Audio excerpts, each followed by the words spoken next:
Welcome back to another episode of What Have You Say? I was going to say if you like it, then like it. We bring the heat. You know how it is. We bring the heat! I'm so glad that you're home now so you can just bother your parents instead of bothering people in your dorm building. Taste blood now. I've missed this. I've missed it. We're back with another episode. This week, you know what? We were going to talk about Prometheus, and I swear we did. It's just the episode that we recorded. It got corrupted. Just like the Trump administration, it got corrupted. Yeah, really, it's a commentary on Congress. So it's not that we didn't talk about the movie we said we were going to talk about. Okay, it's a metaphor. It's an allegory. We talked about this week, arguably a more in-demand movie, Guardians of the Galaxy Volume 3, arguably more popular this week than Prometheus, a movie that no one has talked about since it came out. Anyway, we talked about the writer's strike. Just give them more money. The money's there. Just give it to them.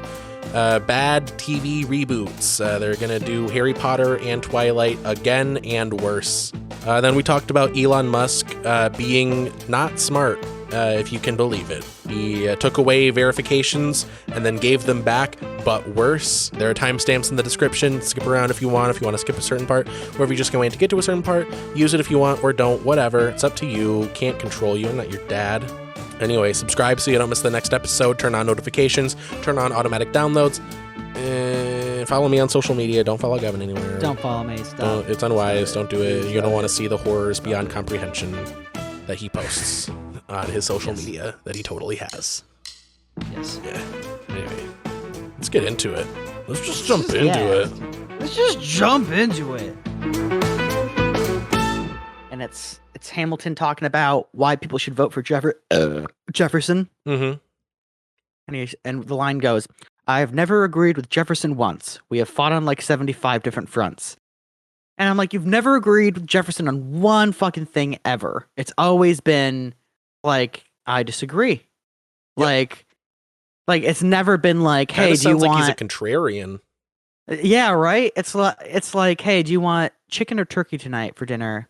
I want whatever Jefferson doesn't want. Right. I want exactly the opposite. At some point, they just got to be like, man, this Hamilton guy's just a fucking asshole. Yeah. Maybe that's why he never became president and got shot. Yeah. He's just an asshole. No, really, though. I think Hamilton was asking for it. I think the musical Hamilton. What was he wearing? It's like reverse character assassination. Like they're just covering up, all of the shitty things that he does in the musical are the best ththings he did in real life. Right, like sleeping with another woman, and yeah, it's the first publicized political affair. I'm happy he ripped off the Band-Aid there. Dude, do you think the Holocaust is bad? Wait till you see what they didn't put in Hamilton. Yeah, dude, we were literally actively selling and killing a whole race of people at that point in time. Yeah, just wait until you see what Hamilton was doing, though. Oh, and women couldn't vote, and child labor was fine. Yeah, now we're going back to that. Yeah. Shit. Do you see the Sarah Huckabee Sanders signed in child labor back into law? They rolled back work requirements and work age minimums. So you're 9 and you can work now. Not quite that far. They're gonna get to that, but they rolled it back so it's instead of being 14, you can be 12 for certain jobs. Instead of being 16, you can be 14 for certain stuff. They made it. I think they rolled back the minimum wage for factory work and meat processing to 16 or maybe 14. You know what? I can't wait until this gets spun into some later on in American history. I can't wait until this gets spun on as oh, the family's poor. Well, are your children working? Yeah. How can you claim to be poor if your children aren't working? No, yeah, and it's because they should be in school. That's why. God damn. Yeah, and I mean the root cause is that they're just serving the interests of capital. It's not profitable to send kids to free school and then give them a free education when they could be generating value for capitalists. Right. I mean, I think what we'll see is a large amount of brain drain if this becomes a big thing nationwide. I should probably start recording. Oh yeah, you should. But yeah, no, you're right. It is I'm peaking at -12. Is that right? Yeah, that should be fine. I'm like between -18, -12. Yeah, that should be good. All right, and I'm recording. Awesome. I've been recording. But yeah, you're right. It's not like it's way worse in the long run. But that's one of the it's a problem, and also like a lot of times like a contradiction in capitalism. Where like right. The way that they operate is incredibly short-sighted, and like they don't see more than like a week into the future. I mean, Stalin kind of, and I don't like Stalin. I want to make that to future employers. This isn't a joke; it's an anecdote. But I don't like Stalin. But we do love Stalin. I hate Stalin. Not a good guy. Dislike him very much. Anyway, you know that thing where sometimes you like say the wrong word throughout an entire conversation. That's what's happening right now. Don't do this to me, Alex. You mean to say that you love Stalin? I dislike Stalin. Especially the gulags. I don't like the gulags personally, but Gavin was telling me just before we started recording how much he loves gulags. Dude, I love goulash. Dude, goulash is... Dude, my mom makes the best gulags. Dude. Gulag, just like grandma used to make, just like a mama used to make. Anyway, tell me about how much you love Stalin. Stalin once said that if you told capitalists that you're going to kill them, they'd just sell you the rope. Yeah. No, that's a really good way of putting it, because like it's like we talked about with the Warner Brothers situation, to put it in less high stakes terms. Like what they did was incredibly terrible for their brand in the long run, like canceling some of their best content and taking it off the platform, damaging their reputation, damaging any faith customers had in them, just to like make up some, like to cut short-term losses. Right. Actually, so here's the thing, Alex. I just got done with school, so I didn't pass one class, but like it's complicated. But I took a public administration class, and it really changed my perspective civics. on You how... couldn't shut up about how much he loved Stalin, and the teacher was like, "He did bad things, Gavin," and he was like, "Yeah, that's why I love him." That's why. No, he's an ass. Anyway, say what you will about Stalin, not a great guy. Public administration, no, not a great guy. I dislike him. I took a public administrations class, and it really put into perspective what we should be expecting from a society. Yeah. Right? From a government, from a society within a government. Right? And the best thing a government can do is say, yeah, even the people who are poor in our country are taken care of. Yeah. They're not, it's not a matter of life and death. It's just that you don't have as many resources as someone else. Right? But you can still live and prosper, and there's still a future for you. And looking at government and society in terms of, well, what are you outputting, is a very backward way of looking at it. Yeah. Yeah, it just seems like a lot of our attitudes, like economically speaking, just kind of, it seems like we're trying to solve problems that don't exist anymore.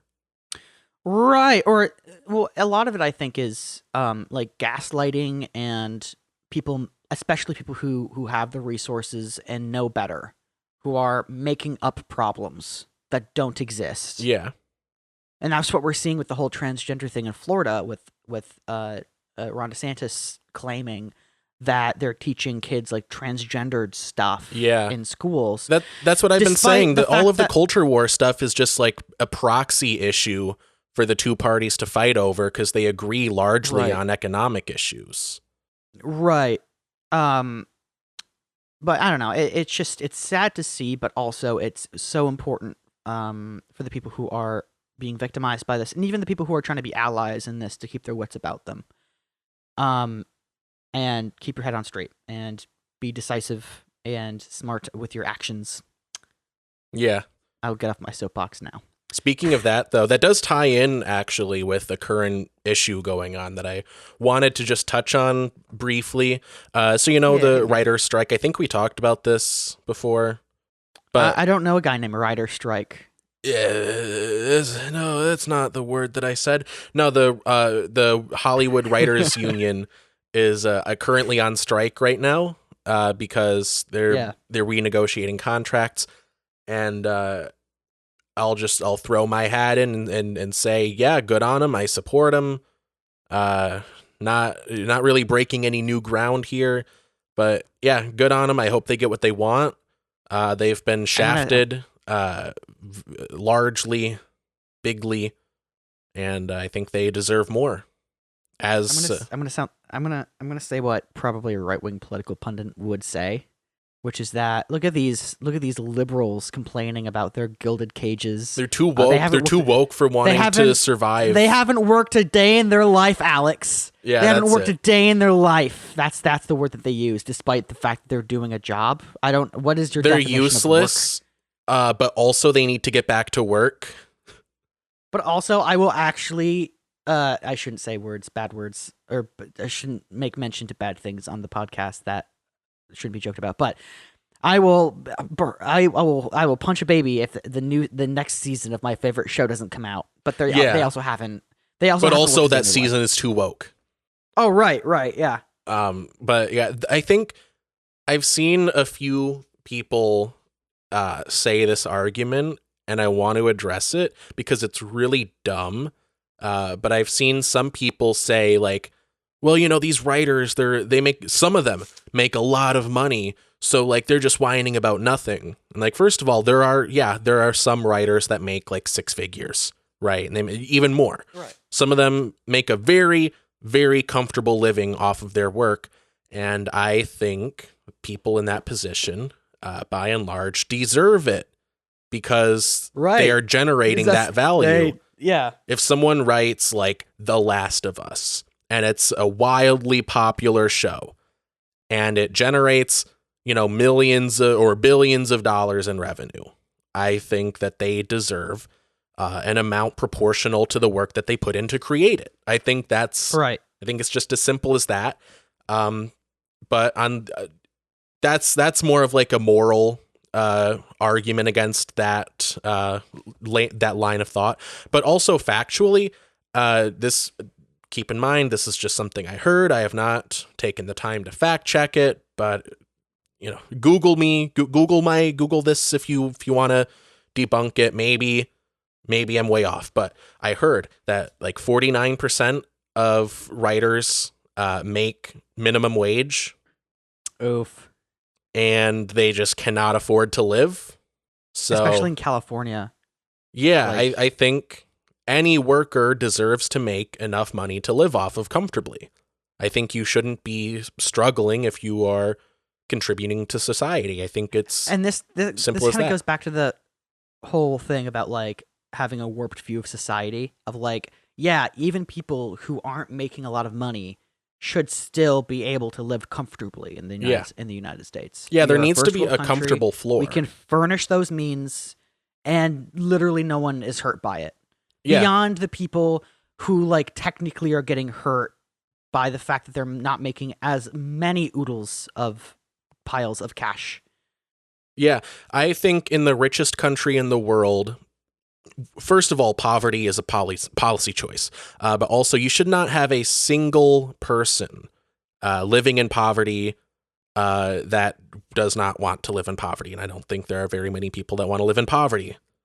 I think I just think that morally that doesn't check out. But yeah, just the idea that these are here like... comes Ben Shapiro. Here comes Ben Shapiro. Actually, it has nothing to do with it has nothing to do with policies. It has everything to do with life choices. You're a giant loser, like a giant who is a loser and also a giant loser. That's footage of him at the picket line yelling at protesters. It's not. This isn't funny, but it's kind of funny. Wouldn't it be funny if it's that quote that caused John Fetterman to get depressed? Jesus. Wouldn't that be it? Wouldn't that be kind of... That's not funny at all. He's being interviewed by 60 Minutes, and he's like, yeah, I was doing fine. Honestly, couldn't have been better. honestly, I was on the up and up. This guy, Ben Shapiro. Ben Shapiro said I'm a giant loser. And you know what? Not that even just giant. Straw. He then called me a giant who is also a loser. John Fetterman, if you're listening, we love you. I love you. I love you. I love you. I love you. Please come on the show. Yeah, that'd be awesome. Yeah, after having Howard Dean on last week. Yeah, dude. That was so Prometheus. awesome. We actually watched Prometheus with Howard Dean. Yeah, so the file was corrupted from last week's episode where we interviewed Howard Dean, but I do have this excerpt saved. This is his live reaction after watching Prometheus. He was so excited. You and I were so psyched to have him there that we actually sounded like a giant crowd in the background. Yeah. So that crowd is actually us. Yeah. But we were only cheering for a second. But yeah, no, I don't like this argument that like, oh, these people aren't even doing that much work. Why do they deserve all this money? And it applies to like pro athletes. I hear before this whole writer strike thing was happening, I had heard it in the context of people talking about professional athletes, saying like, why do these people make millions of dollars? They're just playing a game. And I think people that say that haven't thought it through. I think they just have not thought about it. Like that money came from revenue that they helped generate. That money is there regardless of if they make it in their salary. Which is why the NCAA is so fucking stupid. Right. Well, like the millions of dollars that any given athlete plays, like that's money that is there regardless. If they don't get paid that money, it's just going to the people at the top. And do they need more money? Do they deserve it just because what? Like what did they do to deserve it?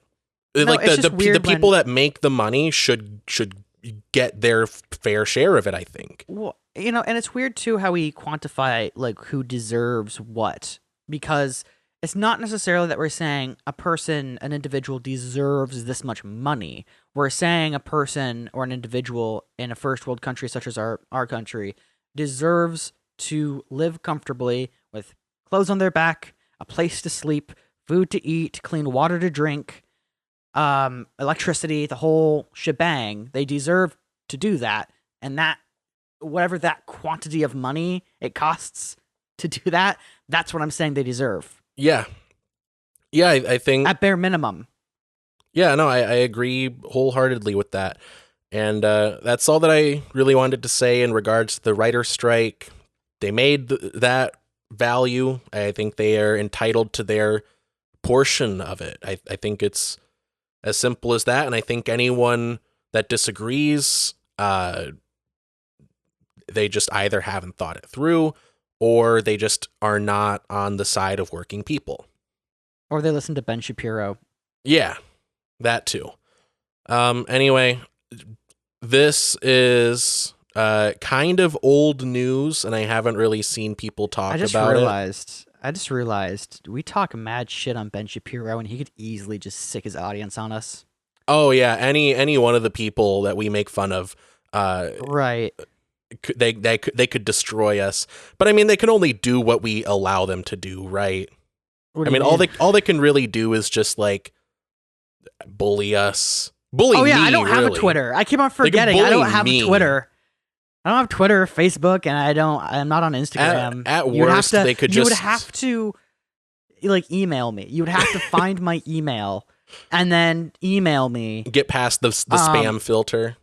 Right. I don't even check that often. Right. So, The worst they could do is, like, mass report our YouTube channel, but, like... I guess I could appeal it. Ouch. Whatever. All right. Whatever. We get a little taste of it anytime I upload a clip of us talking about like Jordan Peterson or anyone like that. Yeah. Dude, it's funny because it's like it's always just blatant. It's only like blatant negativity, but it's never like any specific point.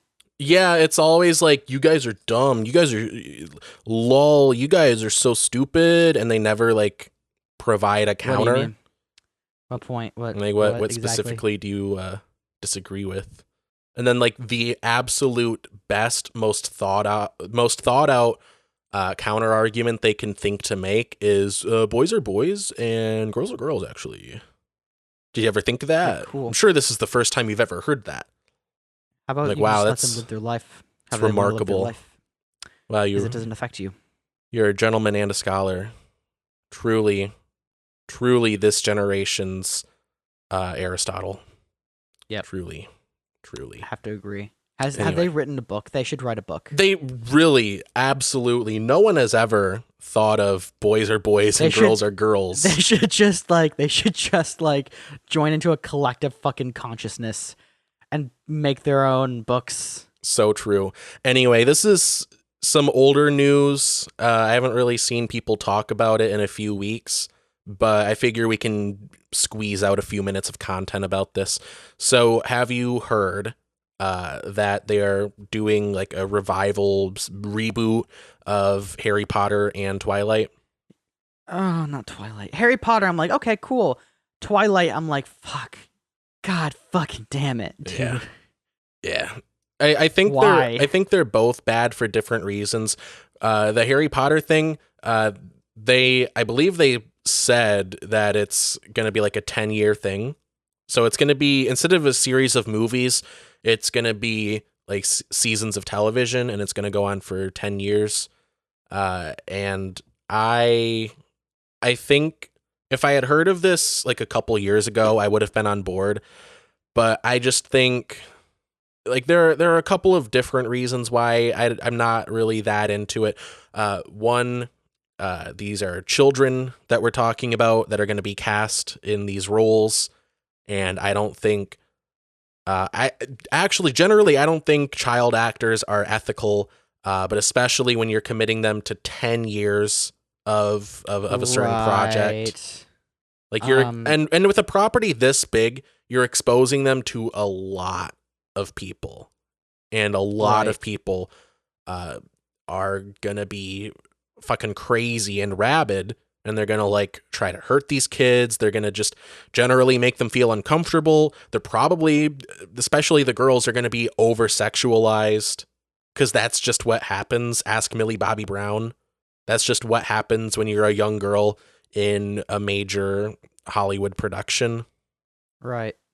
But also, I think a 10 or 11-year-old should not be forced to go on record with an opinion on J.K. Rowling, because either you side with her because like ultimately she kind of is like the god of your project that the next 10 years of your life depends on, and then you're siding with the devil. Like you are on the wrong side of history.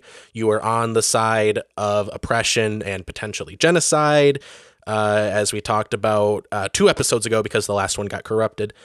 Or you go on the record on the right side of history and say, no, I stand with the transgender community. J.K. Rowling is fucking crazy.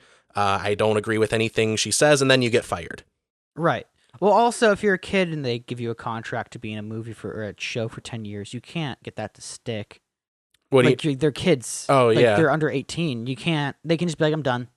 And then you can't force them to do shit. You can't. Yeah, I don't really know how that kind of thing works. I'm not sure.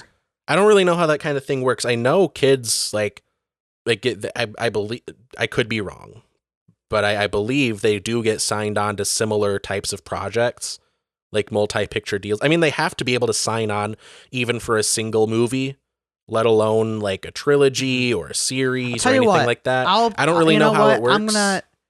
I'll throw my hat into the ring. I'll be child Harry Potter. But you're going to be Robin in the Batman sequel. I'll do both. I can do both. We already agreed on that. You think you can do it? I can do both, yeah. You're a hero. You're a goddamn hero. Aren't I? Yeah. But I'll talk in like an Australian accent that can't make it up its mind if it wants to be Cockney English or Australian. Yeah. But also... And this is how I feel about Twilight. Who's asking for this? Yeah. Like, I feel like that kind of came and went, didn't it? I think a lot of people are kind of off Harry Potter now, just because J.K. Rowling has come out as a very problematic person, and also transphobe. Yeah, huge transphobe. but also people are starting to notice how problematic Harry Potter itself was in certain parts. Cho Chang, yeah. Cho Chang. Any non-white character is named extremely offensively. Like even the Russian dudes, it's like no, like it's Harry Rudy McBrute face. The world of Harry Potter is held together by duct tape, rubber bands, and racism. Right, and I saw a video that was like breaking down like the world building of Harry Potter, like specifically like the map of like the different schools. It doesn't make a fucking It doesn't. sense. There's like a single school for the entirety of Africa. Yeah, the entire continent of Africa. It's hard enough going to school like in California if you're from Massachusetts, and that's like on one end of America to the other. Can I also mention too how any like wizard doctor that's out there is actively going against the Hippocratic Oath if they're not using their medicine to help people who aren't in the magical community? Yeah, that's another thing that doesn't really make sense. It's kind of like a lot of works of fiction along these lines have like we got to keep magic away from the mortals kind of rule to make it mesh a little bit better with like, you know, the real world. Go to St. Jude's Children's Hospital, wizard, and tell me that you can't help them. Right. But I feel like in other series, like it makes more sense and it like works a bit better. Like I just think for the Harry Potter lore, like it feels so arbitrary. What do you think wizard kind did when America made the atomic bomb?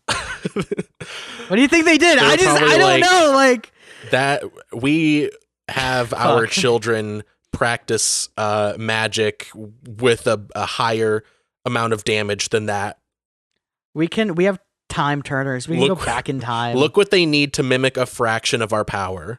Oh, they have time turners. They could have prevented 9/11 and the Holocaust. Yeah, see what I mean? Like, the lore in Harry Potter falls apart. It unravels so quickly with just a second's thought. Like, I just imagine, like, the first, like, non-wizard to realize that there's, like, a time turner, and he's just like, wait, so, like, who's going to stop the Holocaust? No one, we just haven't thought We got to send Mark Wahlberg to stop 9/11.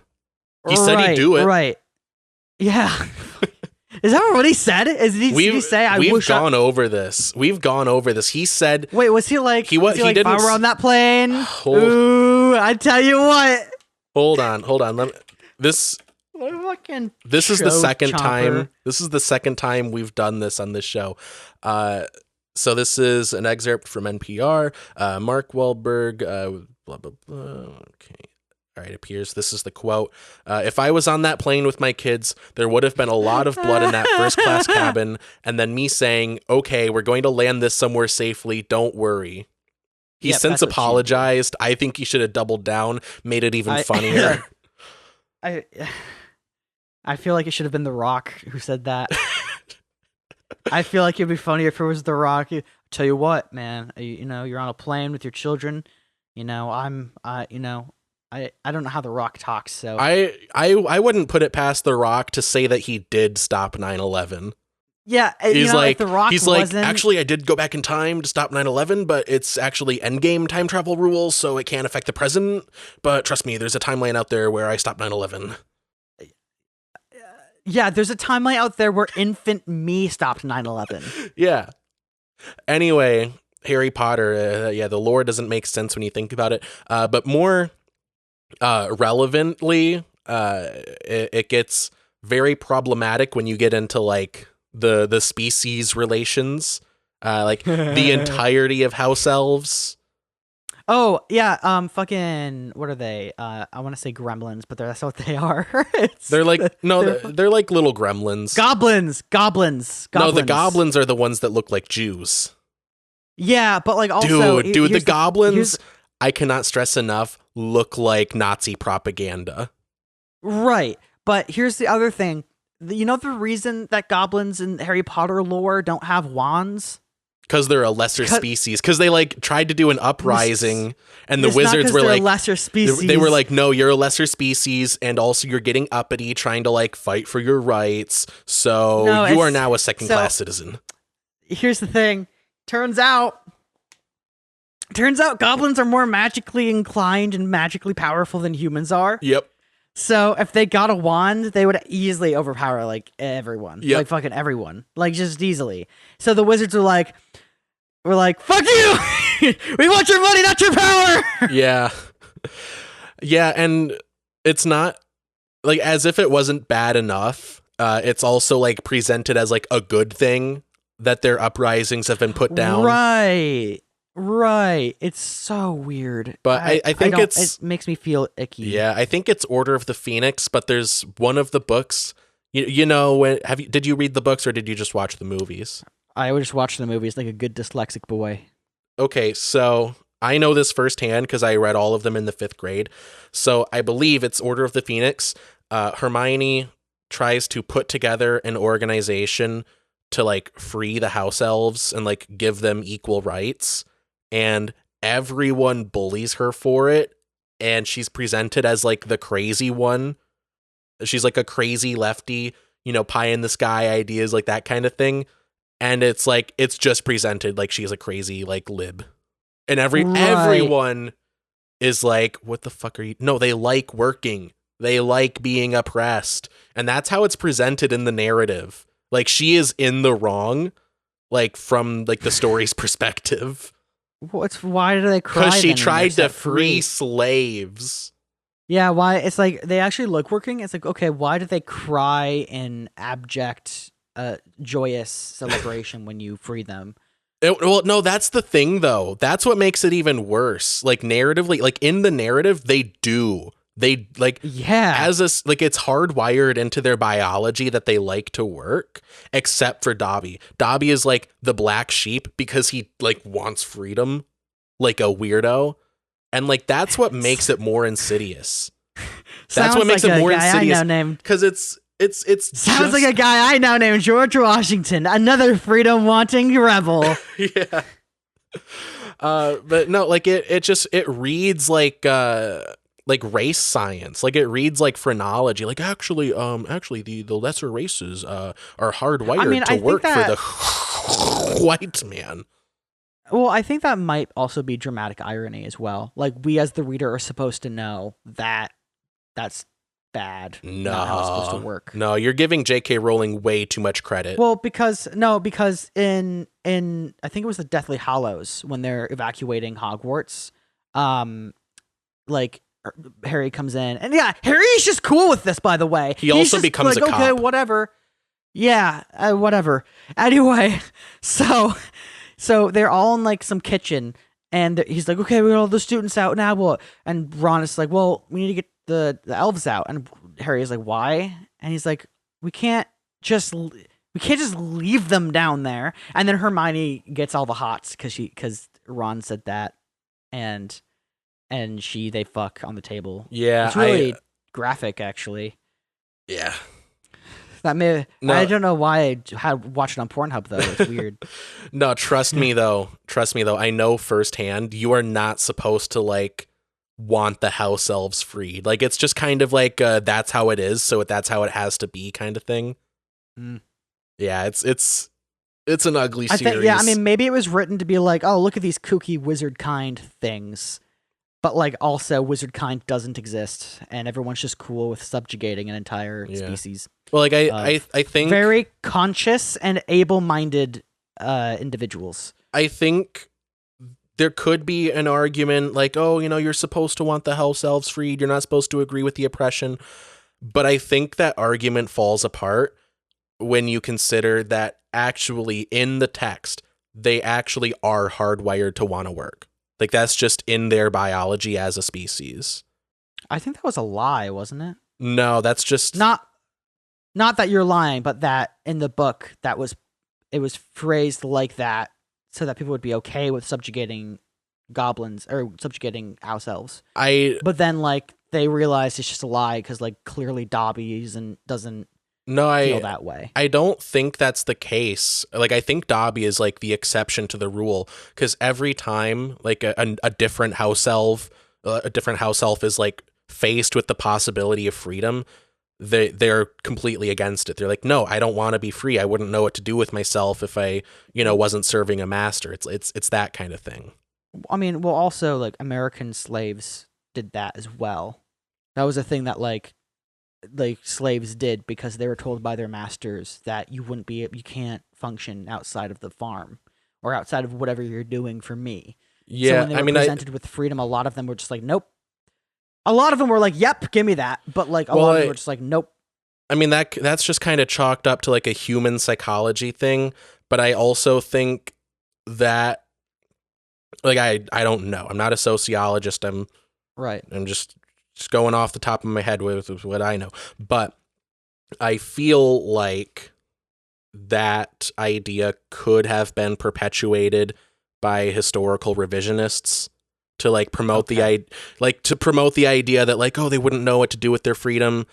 Like, just intuitively, if I had to guess, I would say most people who were slaves did not want to be slaves. Right. But also, these are fictional creatures that we're talking about, and they could be written in any way.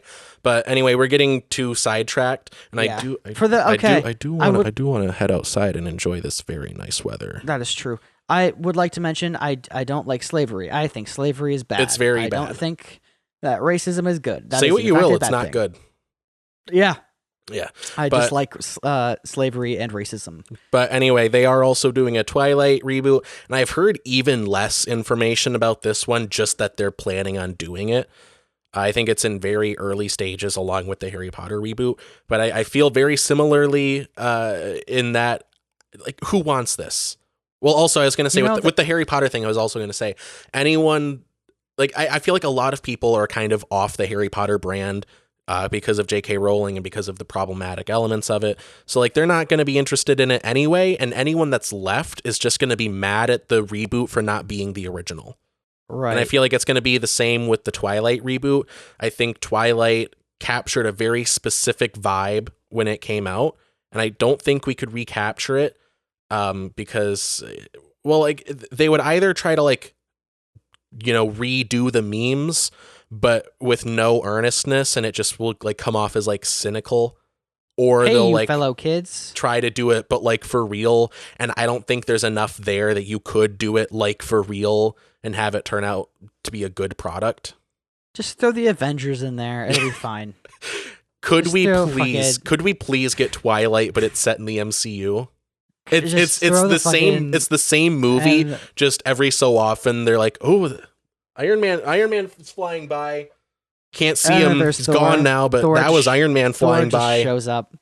Yeah. That's not even the same actors. It's just do like the Spider-Man Homecoming thing of like characters referencing the Avengers. Well, no, doing it's not stuff. even like any. It's like new actors playing old characters. Yeah, but it's supposed to be like a part of the storyline. And people are like, who the fuck is this? That's not Iron Man. It doesn't look anything like Robert Downey Jr. because it's not. Yeah. Yeah. But yeah, I think whatever they do with the Twilight reboot, it will not live up to the original. I think it will not have the same meme potential. And I think meme potential was one of the major things that Twilight had going for it. Right. I would like to mention, too, they're bringing out a reboot of Futurama, and I'm excited I think I had heard of that. Is it a reboot, or are they, like, doing more of the... They're just bringing it back. They're bringing Futurama back. Yeah, I had heard of that. I heard John DiMaggio wasn't going to be in it, but did they... Is he in it? I think they fixed that. Yeah. They're now paying him enough. That's what I was going to say, for him to join. Also, Knowing Better put out a new video 10 days ago. Oh yeah, it was what was it? I forget. Alternative medicine. God's alternative medicine. Yeah. Awesome. Anyway, I think that's all we have for reboot news and commentary. Yeah. Now I do have another segment about Elon Musk being a moron. Do you want to just run through that? Shovel that right into my man head. It's a pretty straightforward series of events.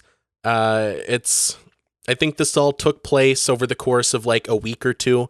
So towards the end of April, he took away all legacy verifications. So it used to be you had the blue check either if you were a notable public figure, like it had been historically, and that was a legacy verification.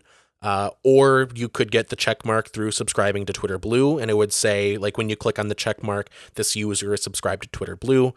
They took away all the legacy verifications, so it was just people subscribed to Twitter Blue. And immediately, no celebrities wanted to subscribe, so it was only like weirdo nobodies and like right-wing commentators that had the blue check. So it just kind of devalued itself overnight. People even like programmed like an application that would automatically block every blue check mark user that you encounter, which I think is great. I think that's wonderful. That's great. I love that. And then there were some people who were buying the check mark and being verified as big multi-billion-dollar companies. Then saying dumb shit. By far the best use of $8. Oh yeah. Yeah, I haven't seen so much of that anymore. But I have seen some people do a little bit of trolling. But yeah, it was awesome when someone tweeted as Eli Lilly tanked their stock price. I think they should have just done the killing blow. Like I think they should have kept going. Hundreds of millions of dollars. I think they should have bankrupted the company. Yeah. Yo, fuck Eli Lilly. Double down. I'm going to go on record and say fuck Eli Lilly. Yeah. Yeah. You should start one of those brand wars between Eli Lilly and Pfizer. But anyway, funny. So since it's only like weirdo nobodies and like Piers Morgan with the check mark anymore, it's immediately devalued for most people. So anyone that you could get to subscribe is no longer interested. And like, I feel like you got all the people you're going to get. Yeah. Stephen King was like, yeah, I don't want this. I don't fucking want it. Doing this. I'm not paying for a blue check mark at Elon Musk. And I saw. And then I think Elon gave it to him for free, and he's just like, I never paid for this. What are you doing? Trust me, I will get to that. But I wish I should have bookmarked the tweet, but I did write it down to remind myself. But someone used an analogy to illustrate the value of Twitter Blue, and I don't have the tweet in front of me, but it was to the effect of, you go to Starbucks, you could make coffee at home, but you go to Starbucks for the experience of them writing your name on the cup. Right. Gavin, did you know that was why people go to Starbucks? For someone to write your name on a cup? I'm not you're not paying, to be clear, you're not paying for the service of someone making you coffee. You're not paying for the ingredients. You're not paying for someone's labor. Unless you have a different place I can... You're paying to get your name on a cup. Unless you gave me the recipe to make the fucking, Cookie Crunch, fucking ribbon, goddamn diabetes, cholesterol. Basically a milkshake. Basically a milkshake with some coffee in it. No, that's the thing. I would not be surprised if some guy came in it. But I'm like, that fucking name. Oh, fuck yeah. That's the thing, though. A lot of this stuff at Starbucks, you could easily and way cheaper make at home. And I love the guys. I love the phony like business experts who are like in their 20s on YouTube Shorts who are like, actually, they intentionally wrote your name wrong because then it gives them free fucking advertisement. And it's like I'm pretty sure they just misspelled my name. I really don't think it's that deep. I'm pretty sure they're just underpaid so much that they didn't listen when I said my name. I wish I could inhabit their mindset for a day. Because even if you don't know for sure, if you just Occam's razor this shit, I think you could pretty easily figure out with the given information that Starbucks workers don't care about the brand. They don't care about advertising the product. First of all, we all know about Starbucks. Second of all, that person there is being paid not enough to make you coffee. Their job ends there, and it ends at the end of their shift. They don't give a fuck. But anyway, you go to Starbucks for them to write your name on the cup. Oh, fuck. We inhabit entirely different realities. People like us and people like them. Wait, no, I pay them so that they can give me my own autograph. Yeah, that's it. Yeah, you want your autograph done by someone else. Yeah. Yep. But you mentioned this, and that's the next event in this series of events. So because the blue check mark was immediately overnight devalued, that looked like a big yawn. Discord did not pick it up, but Oh no, I yawned silently. oh, you yawned silently. Cool. It looked I put loud. myself on silent mode. It looked loud. That's all. You It don't was a wanna see my tactical loud. yawn. Yeah. Remember, if you ever knew Horror Zone, yawn tactically. Yeah. Yo, that yawn had camo on it. Anyway. Wow, I didn't even see him. He vanished for the entirety of that yawn. I couldn't see him. Anyway. So since the check mark was immediately overnight devalued and no notable figures wanted it back, because of course they didn't, he started just giving it back to people. Like Stephen King. Only some people, though. Well, only some people. Some people. So like Stephen King, this happened to. Neil Gaiman, a bunch of other people, a bunch of notable people this happened to. They just got the check mark back. Even dead celebrities. So I do have a tweet that I'm pulling up. So when this happened, David Bowie got his check mark back. I didn't see that one, but the Surfs posted a screenshot of Chadwick Boseman's Twitter profile. Oh no! And Norm Macdonald's Twitter profile. I think Norm Macdonald would find that funny. I think he would be like, I think he would. He'd be like, oh, you gave me my check mark back, huh? You gonna suck my cock? Yeah. I feel like that's what he would say. Yeah, no, they both got their check mark back, and someone replied actually with a different screenshot of both of their profiles, and the check mark, like it says paid next to it, and also when you click on it, it says this user is subscribed to Twitter Blue. Just blatantly using dead celebrities for false endorsement, which feels like extra in poor taste. Because first of all, it seems like a cheap money grab. No, absolutely. But from what I have seen, from the little research that I did, this seems like a crime. Like this seems very much seems. Listen, it doesn't mean that at least that non-illegal it is things, not above board. Just because it's not illegal doesn't mean it's not criminal. Actually, not all criminal things are legal.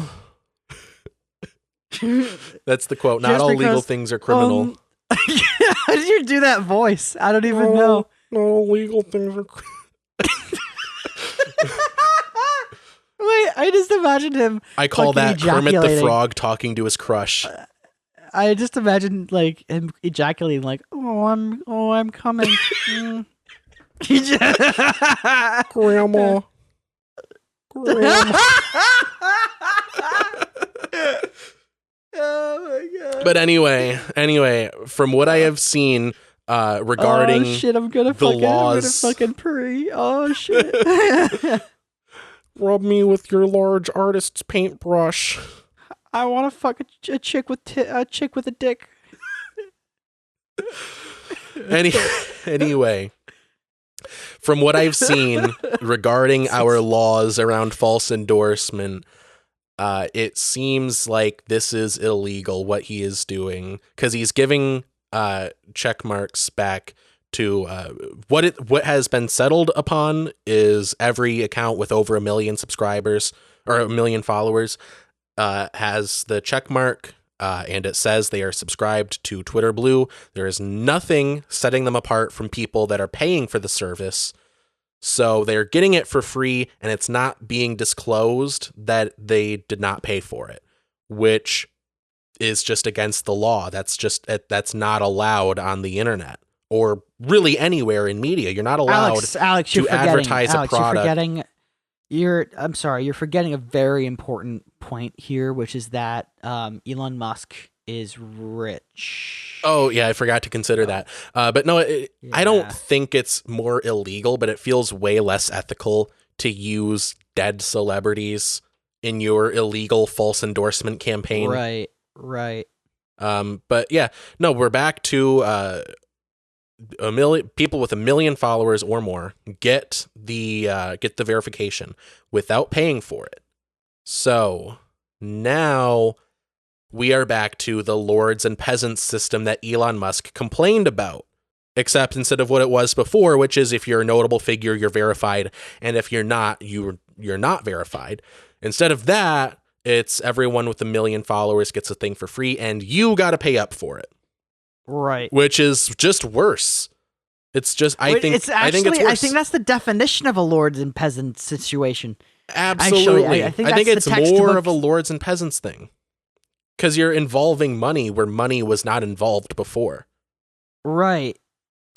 But yeah, that's just what I've noticed with every new thing that Elon Musk tries to do with Twitter.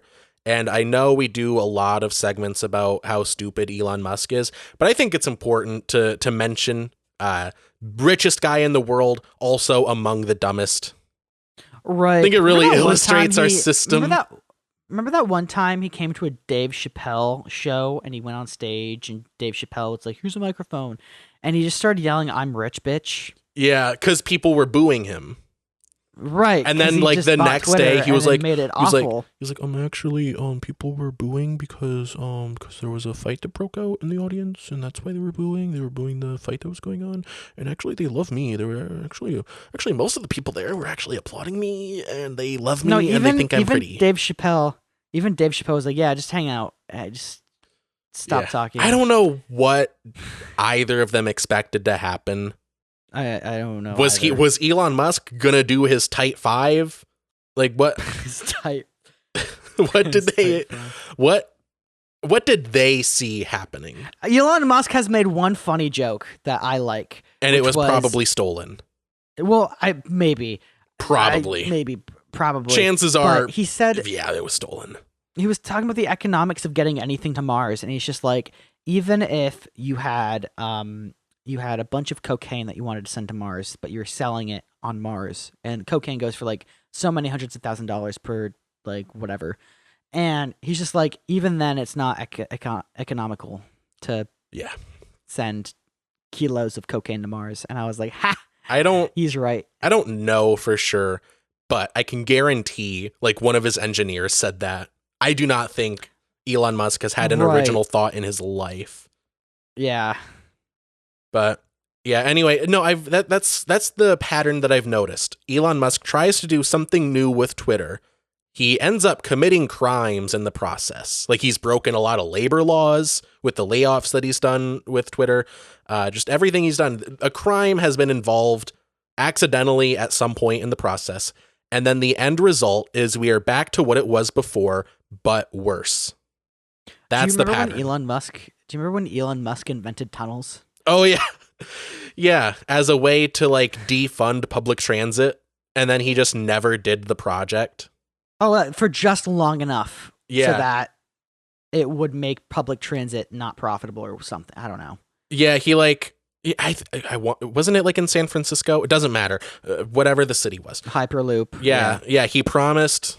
So like there was going to be like some expansion of public transit.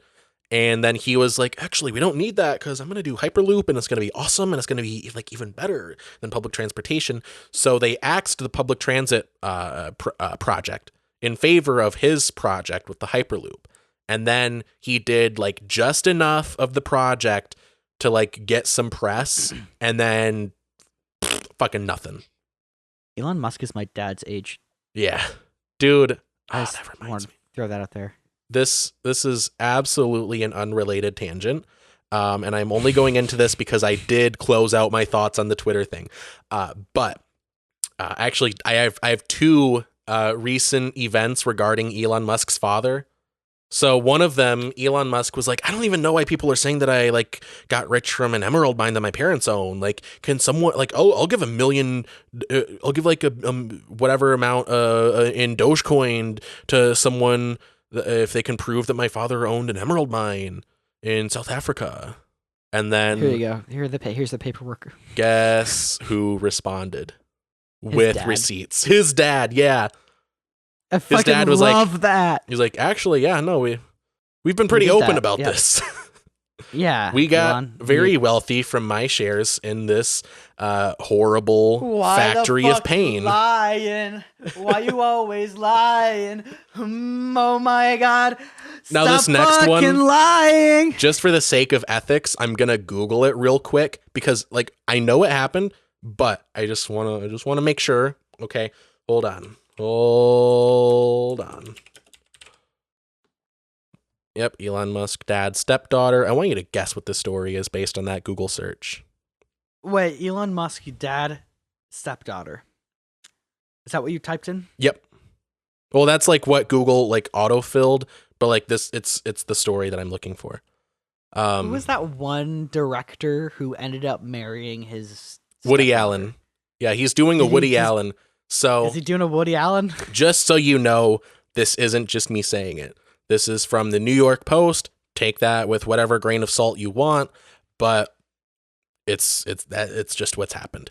This is the headline: Elon Musk's dad, 76, confirms secret second child with his stepdaughter. So Okay. Weird family. Weird family. I love that Elon Musk's kids are like, we don't like our dad. Dude. I think that's funny. I think it's quite funny. Dude, his dad is like his dad and his like brother-in-law and like his uncle or something like that.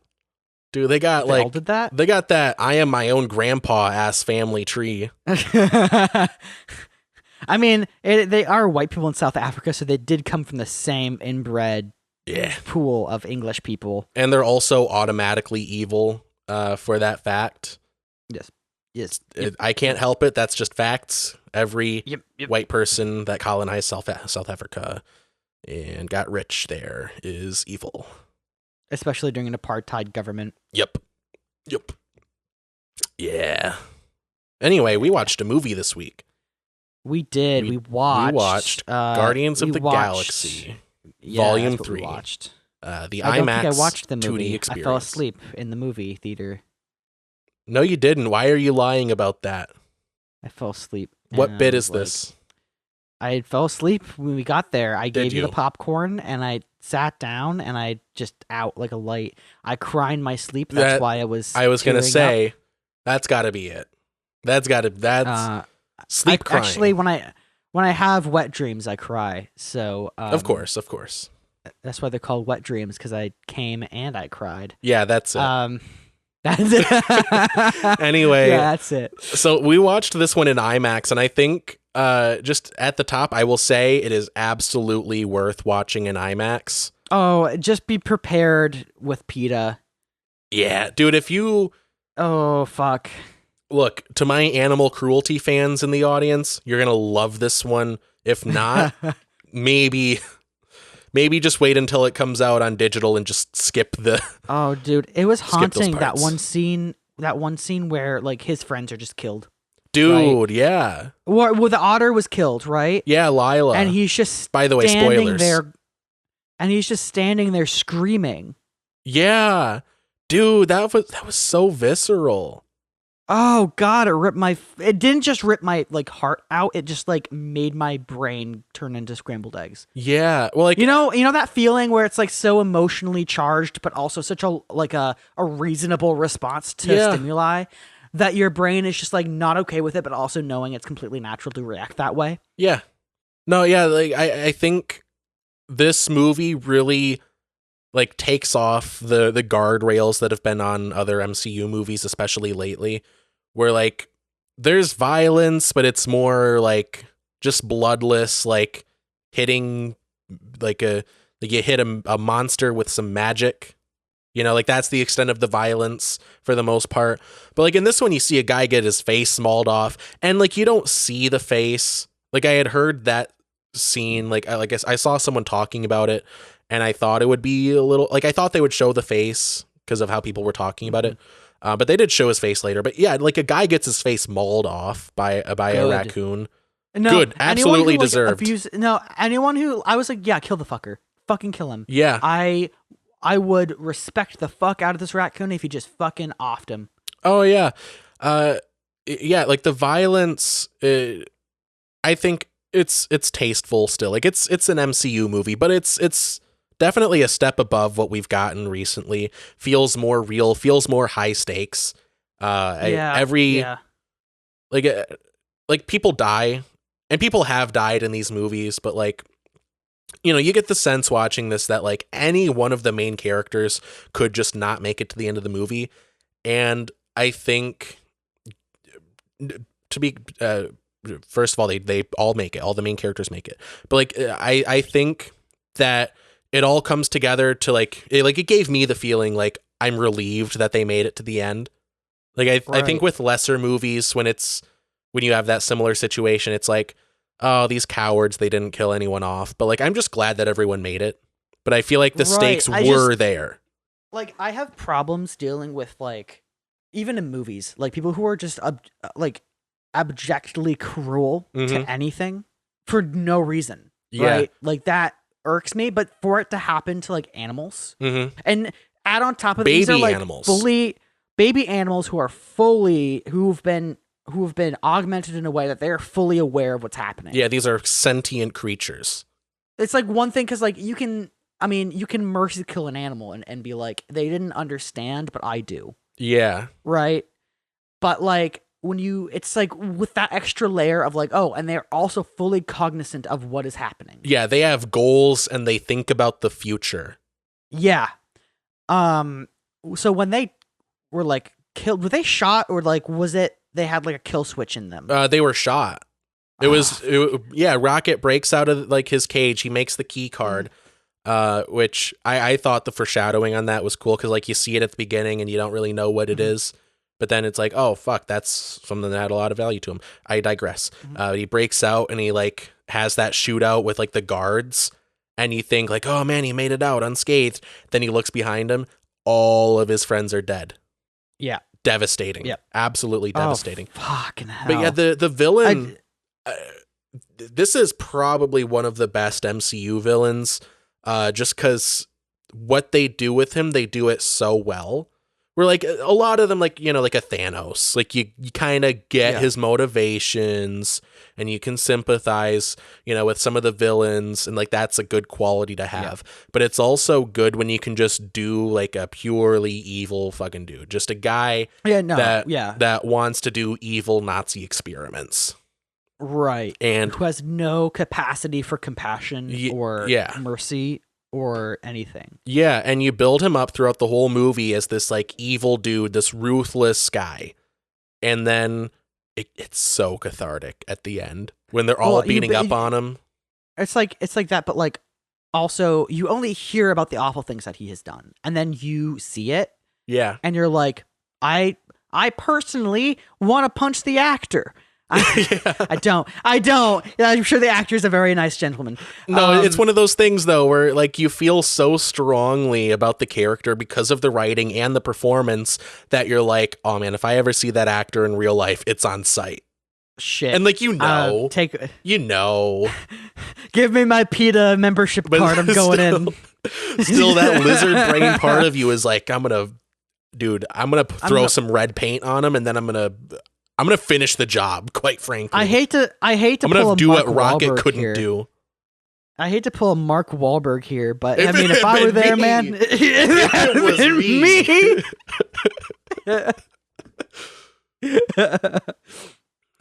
No, tell me what you would do. I would kill them. Yeah. All of them. Not the animals. I'd let the animals go and be happy. But especially because like all they wanted was to see the sky. Like, that was it. They never got to. That was all they.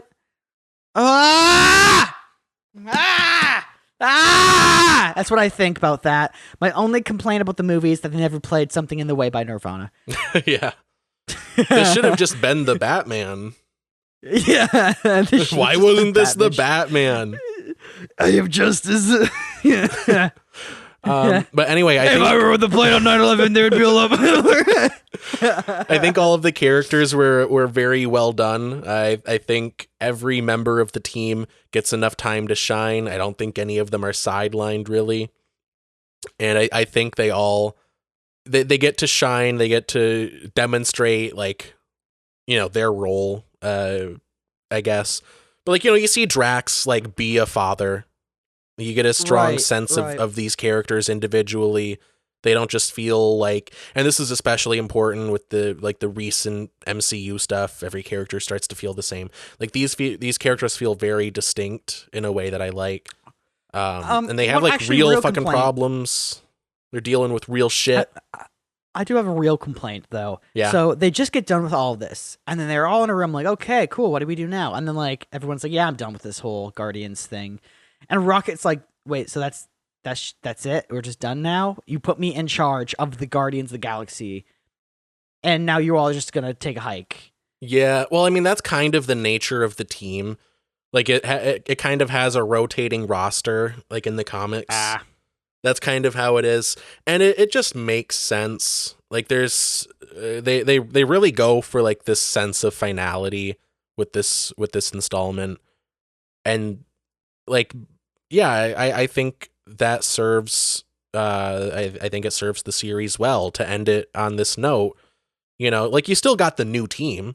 You still got Adam Warlock and Rocket and Phyla, who is actually a character who was in the most recent run that just finished up like last year. So like there's a future there, but there's like a finality to this iteration of the Guardians, and I like that.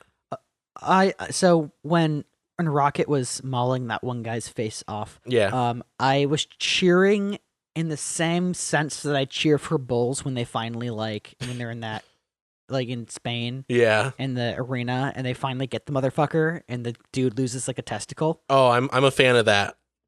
Oh fuck yeah, get him! The definition of fuck around and find out. Yeah, actually though, and I'm pretty sure we're supposed to be cheering for the dude who has the cape. But fuck him. Dude, fuck him. Fuck him. You're messing with a literal... that's where the saying came from. Yeah, he is an anti-hero at best. Right. So I was like, yeah, Rocket. Book. Yeah, Rocket. Take out... You know what? One thing I am disappointed about, though, is that he didn't take out an eye. At least take out a fucking eye. At least remove his ability to see. Yeah. No, it is satisfying at the end when they corner the bad guy, they get him pinned down, they peel his face off, show what Rocket did to him. It's like I said to you in the theater, he's like Two-Face, but both sides are fucked up. It's both the shit half. Right.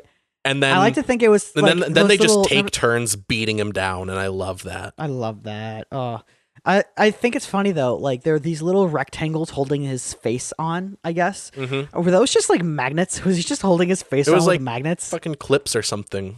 I don't know. That's weird. Like that. Yeah. You need to have good blood flow to the skin, my guy, for it to not fucking space magic. Let's just say it was space magic. But anyway, I really like it. I think. I think even like Peter Quill, I think he had a decent arc. I like what they did with him, where it feels a lot more introspective than a lot of other series, where like before I'm sorry, wait, Peter Quill? I thought you said Mario. Yeah, no, the Mario cameo in this movie. Yeah, yeah. If you close your eyes, you can see him. Yeah, no, like a lot of characters, like they just got to get the girl and like that's it. But with this, it's more like, why do you want the girl? Like, yeah, you want to get the girl, but why? What is your motivation here? Do you want a companion, or are you just trying to like fill a hole? And I think I'm a horny. I think the metaphor that Drax says on behalf of Mantis about like the lily pads and learning to swim. I think that's a very good way of putting it. I think that his arc, learning to move on, but also like not need Gamora, I think that was well done. Mm-hmm. And I think it's funny that he ends up on Earth. Just the idea of this guy who's done space adventures, like retiring with his grandfather, I think that just kind of tickles me. Like, how do you come down from that? You're just eating cereal. How do you come down from that? You don't. You can't. You know what come happened? back The from only that. people who would understand that is like Buzz Aldrin. Right. Like Buzz Aldrin crossed with a war veteran. Like he lands on the goddamn moon, walks around a bit, comes home to Adoration, and then he's just sitting in his living room eating cereal. Dude, yeah, I think Star-Lord being kind of a moron is the only thing stopping him from going full William Shatner. Wait, you mean just like talk singing? No, not yeah, that. Hey. You want to live like common people. So that's some of his best work, including Star Trek. But no, like after William Shatner went to space with Jeff Bezos, he came back and he was like posting like his thoughts, his musings about like the world and like how he saw like the world with no borders, that along those lines. But yeah, he just got very like philosophical after going to space. I think he also said he looked up into space and all he saw was black inky death. Yeah. And I'm like, that's a good point. That goes hard. Good point. That goes hard. And I love how he said that, and then like probably Jeff Bezos is like, don't say that. He's like, but you still love capitalism, right? Come on, man. I still get to be rich, right? Captain Kirk, come on. Like, come on. Yeah. But anyway, speaking of going hard, another great thing about this movie, in my opinion, is the action sequences, and like the needle drops. Those go hand in hand, and they come together to form some of the hardest scenes in any movie. Just amazing, especially that hallway fight scene. Like the one shot where they're all like just going off on these like the high evolutionaries guys. Amazing. Which also action. I feel bad for them because these are like animals that were tortured and brutalized beyond any comprehension. They all went through what Rocket went through. What, the people they're beating up? Like yeah. No, they were beating up like the people that worked for him. That worked for the high evolutionary. Like War Pig and stuff. Oh yeah, War Pig. Yeah, but like these. I was gonna say, yeah, but he's a pig, like referring to him as like a cop, but it's just a literal pig. But like, make no mistake, though, like this. I mean, he is acting on behalf of an adversary, but in and of himself is a victim. Yeah, and I feel like a different superhero team would have been like, oh, but the morality. Captain America would have handled that differently. Oh, but there's always another way. But the Guardians are just a bunch of stone cold killers. And I love them for that. I love them for that. But no, it's like, are we really going to get all hung up on this one enforcer who has had like, who is just an obstacle, Like they're fighting on behalf of this horrible guy. Are we really going to like go easy on him and potentially get killed by War Pig? What? Because we're hung up on how War Pig got here. Mm-hmm. Like, come on, we got to stop the bad guy. So, are the Guardians of the Galaxy like the generic Avengers? No, they're just a different superhero team, and they operate kind of differently too. Where like the Avengers. First of all, it depends on like if you're talking about the movies or the comics, because they're kind of fundamentally different in each like iteration. But like in the MCU, the Avengers are like a paramilitary like hit squad basically, whereas the Guardians of the Galaxy are just kind of, at least from what we've seen in the movies, and it's a lot more similar to the comics than the Avengers are, but they're mostly just like a found family kind of thing, like just a bunch of like fighters that, are they don't really have a home, but they found a home with each other, and they get by like stopping threats for like in exchange for money a lot of the time, like if the people can afford it that are hiring them. But they also just do a lot of like stopping the bad guy for the sake of stopping the bad guy. Like at the last, I think it was the last scene after the credits, they're like, why are we stopping these rabid dogs from destroying this village? And Rocket's like, because no one else can, and we can. Yeah. No one else will do it. The way that the Guardians operate, like in the comics and as we've seen in the movies, like it's kind of like, yeah, they need credits to get by, So like if you can pay them to stop like whatever thing from destroying your village, like they'll accept it. But if they're there and there's a thing that is a threat, they'll stop it regardless. Like it's that kind of thing. Right. They're like sort of mercenaries. But yeah, no, that's anyway, the action is very good. That's what I was saying. But I'd say best movie ever. It's definitely up there. I don't think I could mentally handle watching it again. Yeah, I'm definitely I really don't. I'm definitely ordering the like a 4K like steelbook when it comes out because I like it that much.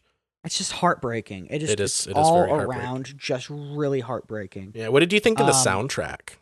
It was good. It was good. I think it didn't feel as cohesive as the other ones. Right. I mean, I was more focused on the plot. Yeah, no, understandable. Yeah, that is important when watching a movie. I think it didn't have as like cohesive of like a theme as the other ones. Like the other ones like were of like a certain era and they like tied in way more with the character, like mostly the character of Star-Lord and his mother, but like it tied in well with like the narrative. With these, it's just kind of like you throw in whatever sounds cool. Which throw your left leg in, you throw your right arm out, you throw your right leg in, and you shake it all about. You watch the Guardians of the Galaxy, and you fucking whatever. Yeah, Gamora is fucking hot. Yeah, that's it. That's it. Although her sister, I think, is hotter. Yeah, no, dude. Respectfully, Karen Gillan, wonderful looking lady. Oh yeah, I'm saying the character portrayed in the movie. Yeah. I just don't want to be I don't know the objectifying, lady. But yeah. Oh right. Very beautiful. I'm sure the lady who played I don't even remember Nebula. the character or the person's name. Nebula, the blue one. Yeah. Yeah, but she was also very strong and independent, and I thought that was very cool. Yeah. Yeah. Good actor. I loved her huge, just voluptuous independentness. Yeah. Yeah, that's it. Yep. Yeah. Yep. Anyway, best movie ever. Future employers, I'm joking. Best movie ever. It was good. It was really good. It was a bit heartbreaking for me. Yeah. Now, anyway, it is unclear. We are, as you put it, in a constitutional crisis. It is kind of unclear whose turn it is to pick. Of course, we did review Prometheus. It's just the file got corrupted or whatever. And then Guardians was like kind of both of our choice. So I will be nice. You know, you always have good ideas for movies to watch, so I'm going to defer to your judgment. Before I decide anything, I'm going to see when the Dungeons and Dragons movie swear to God, if it's anything related to Twilight, I am going to snipe you. We ran out of rooftop. We ran out of Twilight movies. I swear to God, if you find some goddamn snuff film, and it's like, oh, here's Twilight, but like, Hold on. I'm looking up the Dungeons and Dragons Honor Among Thieves Blu-ray release date. Oh, it's coming out at like the end of June.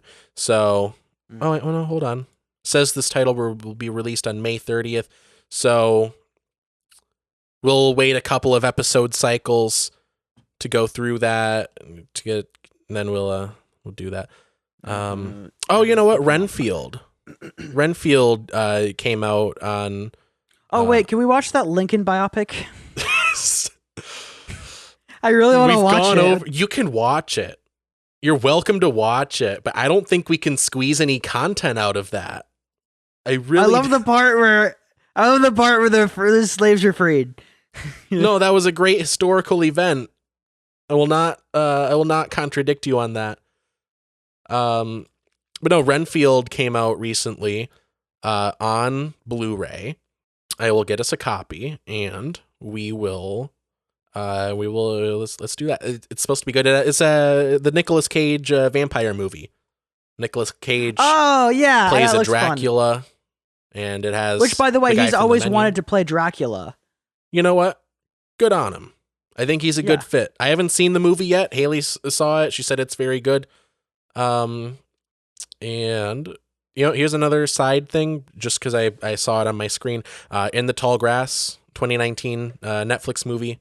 Watched it a few days ago. Just watch Renfield. It's decent. Yeah, Renfield. Yeah, let's do next week. Renfield. Write that. Oh yeah. All right, I wrote that. Renfield.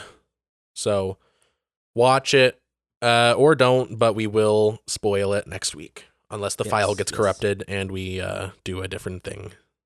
Like with Prometheus. With Howard Dean again. Yeah. I'll have to call him again. Yeah, we'll have to have him on again for a second time. I'm just glad that we have this one. Hold on. I'm glad that we have this one clip of him from last week's episode. And then for some reason he said this. Ladies and gentlemen, we are all domestic terrorists. But rest assured, I disavow that. I feel like that was from Fox News. I feel like Fox News would say that. No, it was Howard Dean, if you can believe it. Oh yeah, I remember actually. In the episode. It's a little hazy. Yeah. Yeah. Anyway, you want to get to recommendations? I actually have a couple. If I can just swing them out. You do, yeah. Just shit them out. Here. I have. I have been shit about fucking shit out your recommendations. Yeah. Fucking shit them out. I have been listening to a podcast lately called it's called Newbie Star Trek. There are a bunch of people who are watching the Star Trek Next Generation, and they do like a podcast episode for each episode of Star Trek that they watch. Oh, cool. And it's just really cool because it's really refreshing to get out of some of the Star Trek bullshit, kind of whatever. Like how Wesley Crusher repeatedly has stolen control of the Enterprise as like a fun, like, oh, look at me, I'm a smart kid. And it's like, you realize you can't do that, Wesley. Yeah. If we're under attack, we're fucked. You understand that, Why didn't you Wesley? think of that, Wesley? Come on, fucking goddamn. And like all the funny little plot points. Like for instance, there's one episode where Picard finds a girlfriend, and it's like it happens throughout multiple seasons where they pepper her into episodes. But she hasn't met William Riker, who's the stud of the show, and she's in like a fucking bar on the Enterprise, and she's drinking her drink and looking out the window, and Riker comes up to her. Mind you, she has never met Riker. Riker comes up to her and he goes, "Infinity has never looked so gorgeous." And she looks at him dead ass and just says, "Oh, you must be Riker." Nice. Because she just picked up on the fact that he's just like this overly sexual dude. Yeah, did he play a part in the inspiration of the guy from Futurama? The captain guy? Zach Brannigan? Zach Brannigan. That was William Shatner that proved to be that inspiration. Yeah. I can't help but feel that kind of vibe was really channeled into that character. Right. I could see it. I could definitely see it. Anyway, just very good podcast, especially if you just want to like fall asleep, because they actually have a pretty good like monotone. I wouldn't even say monotone. A very good cadence to their voice that's very calming. Yeah. And nice to fall asleep to. And listen if you're a Star Trek nerd. I will say, and this is a point of pride for me. But Jacob Barr, who is one of my recommendations, actually, local comedian, just taped his special. He said that he watched my YouTube videos, and he said that I have a calming voice, and that has been keeping me going. Thank you. That has been keeping me going. Yeah. Through the winter. That's awesome. Metaphorically speaking, he said it to me very recently. I want to mention, Alex, like, I'm so impressed with your ability to get out there and do your thing, and then like find really awesome like people who appreciate what you're trying to do, and will, give you really constructive information, and like you just make awesome connections, and I find that very impressive and cool. Yeah. And I think you should keep doing that. I appreciate you saying that. I've been trying to make more connections. I just haven't really. My problem, I think, is I never got good at talking to people I want to talk to. I psych myself out. Yeah, no, I always kind of had friends like come to me like in like school and stuff. Like I was kind of like king of the least cool kids. Don't let them hear me say that. But no, I think they'd agree. I came along and I dethroned you. Like, you know how I made Jared JK. Snow Coming King? That was my lane. Being the coolest of the uncool.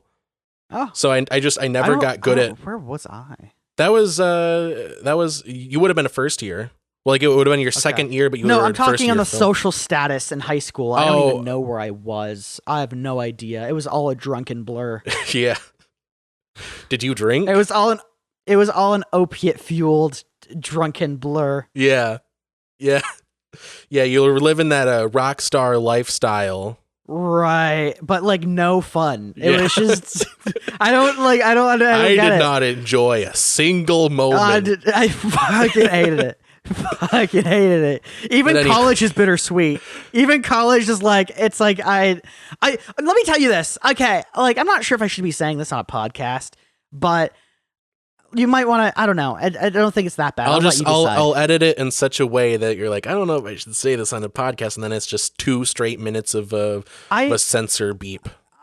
I didn't pass one of my classes, which was judicial process, but it's not because I got like a 50%. It's because you need to get a C in the class to pass if it's your major. Okay. So like I have political science major. If I don't get a C in judicial process, which goes toward that major, you don't pass. I got a 70%, which is a C minus. Yeah. So I'm like, fuck. I mean, I failed technically speaking, but I didn't fail per se. Yeah. Right. And all of my other classes, I have B's and A's. Like I have three other classes, 2 B's, 1 A. Like it's fine. Mind you, I didn't read any of the books that they told me I had to read. I think that helps. I didn't. I think it helps if you read the material. But it only proved to be an issue with that one class. Yeah. Or maybe a contributing factor at the very least, since I still got a 70. But my point is, I feel like academia is a little bit full of bullshit. Oh, for sure. I feel like it's a whole lot of bullshit sometimes, especially when they're like, you need to have this book to properly get through this course. And I'm like, also the book is $300 and I'm the only one selling it because I wrote it. Right. And it's like, and I didn't even read it and I passed the class with a B. You know what? That's a skill. That is a useful skill. Is it? I feel like a fraud. You know what? I didn't. You know what? Universities are a fraud, and if you fraud a fraudster, that's just, you're making a positive change in the world, in my opinion. Oh man, I don't even. It's like, but it's also super like, why the fuck am I doing this if it's just for show? Yeah. It kind of reminds me of, and I might have told you this before, but it reminds me of 9th grade English. We were reading The Odyssey, and I didn't read past like the 3rd page. And like one of our like final like tests for that like unit, like regarding like that book, was we had to like talk to the teacher about it and like talk about like the themes or whatever. And I did exceptionally well. Just because I like made some stuff up that was like vague enough that like sounded like it fit. 3 plot points. You need to know 3 plot points. Well, I looked at like the Spark Notes, so like I knew like kind of the layout of it, and I just like it's great. I just said some shit about like the father-son dynamic. That's all you really need. Just gotta bullshit your way enough that you can get through. I don't know. Anyway, the Star Trek fan cast. Fan cast? It's called fan Newbie podcast. Star Trek. Oh. It's good. It's very good. It reminds me of... But was that revelation that I just gave you something that should be cut out? I'm going to say no, because if it is, that's more work for me. Okay. Also, I think you would be in the minority if you read all of the materials for all of your classes. Yeah. I think it's kind of expected that students are going to bullshit their way through college. As long as you like gain the necessary skills and you're not like complete psycho or a complete fraud, you're fine. Right. You're fine to be loose in society. But anyway, to cap off your recommendation with the Star Trek fan podcast. So that's like a fan thing, right? It's not like people in the show. Yeah, because I saw a Scott Kramer video about like rewatch podcasts which is like a whole genre now, especially since the pandemic. Like you got like the Office Ladies one where it's like the two of the people from The Office like talking about episodes of it. And you have one for like the Wizards of Waverly Place, but it's like two of the side characters. You have actually there's a Ned's Declassified one, which I hear is pretty good. But yeah, definitely the best ones are the ones that are done like by the fans and people that like care enough to actually like, you know, produce a good show. And I really appreciate this podcast because as the I, one that I we think do. I already said this, but this one the one that I'm mentioning. Because the one that I'm referencing here, they have a really good way of like getting around the Star Trek bullshit and being like, yeah, but this doesn't make any fucking sense why they would do that. Yeah. Like And what? I Like that. weird lore stuff. Oh, it's like you might have like a medical issue, but it's like you guys fixed something exactly like that like 2 seasons back. Yeah, no, that and reminds now you me, can't fix it. That reminds me. I forgot I was gonna say with the Guardians of the Galaxy thing. You know how they have those like med pack things that like you strap on and it just like fixes whatever's going on with you. Yeah, that feels like it has wild implications for the entire MCU. Right. Or because they only thing is they only introduce that stuff in situations where it no longer works. So like those med packs were not a thing until they needed to demonstrate just how fucked Rocket was. Yeah. And now it feels like if there's any, especially like a spacefaring like character, if they get injured, then it's kind of like, well, wait. Why don't you just put the thing on? Why don't you put on the space magic that makes you healthy again? Yeah. Also, those would be sold at like a 50,000% markup on Earth. Oh, right. 100%. There's some plot things with Star Trek, especially with phasers, where it's like you have energy weapons. Why are you like medically knocking people out any other way than using the stun feature on the phaser? Yeah. Just use the stun feature. Yeah. Do they write in any like detail that's like, because I could see it being excused if it was like, oh, but it gives you like a little bit of cancer, you know, like it gives you just a smidge. It gives you like just a smidge. It's like walking through like the X-ray at the airport, you know, like that. Like it won't hurt you, but if you do it too much, maybe there's a problem. Like, is there something like that with the stun thing? I don't know. I have because I could see it being hand waved like that. Like, oh, we actually got to do Earth medicine because the stun gives you or here's the other thing. Just a smidgen of cancer. Here's the thing. They still do like open heart surgery, even though you could easily just like beam the old heart out and beam the new heart in. Yeah. Why you got to still open them up? Why you got to still do that? Yeah. Anyway, I don't want to spend too much time because I'm gonna say this again. I really want to enjoy this weather. It is so fucking nice out. It's really nice. I'm gonna take an edible and I'm gonna lay in the grass. Fuck yeah, dude. I forgot the rest of my whatevers. So awesome. That's why I tell you to write them down. Did I share the show notes with you? Okay, I did. No. I did. No, you like didn't. a month ago. No, you didn't. Back when I thought we were going to publish a second episode in April. No. By the way, shout out to all the new people downloading our back catalog. We got, let me check the analytics again. Shout out. They're all future employers. In April, I think we only published like 1, maybe 2 episodes in April, but we got 385 downloads in April, which is exceptional numbers for us. And I just want to say thank you to all of the people that listen to the back catalog, and all of them are, and I assured Gavin of this, future employers. Yes. Don't worry about that. But yeah, for the month of May, we're up to 92 downloads, despite not publishing yet this month. Especially when it's cold outside. I got the month of May. I guess you'd say, what could make me feel this way? My girl. No, podcasts. Oh, I'm talking about podcasts.